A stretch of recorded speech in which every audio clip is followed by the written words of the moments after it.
बारामती तालुक्यातील माळेगाव सहकारी साखर कारखान्याच्या निवडणुकीच्या रिंगणात राज्याचे उपमुख्यमंत्री अजित पवार उतरलेले आहेत। तर माळेगाव कारखान्याचा चेअरमन मीच होणार असल्याचं उपमुख्यमंत्री अजित पवार यांनी जाहीर केलं। अजित पवारांच्या भूमिकेने राजकीय वर्तुळात अनेकांच्या भुवया उंचावलेल्या आहेत।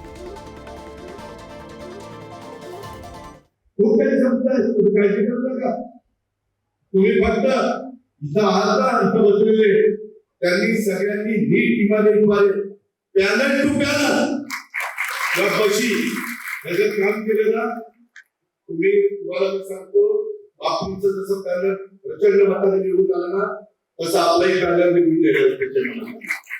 पण सगळ्यांनी पॅनल टू पॅनल तुम्ही या 20 लोकांकडे बघू नका, याच्याकडे माझ्याकडे बघून तुम्ही मतदान करा आणि तुमचा चेअरमन देखील मीच होणार।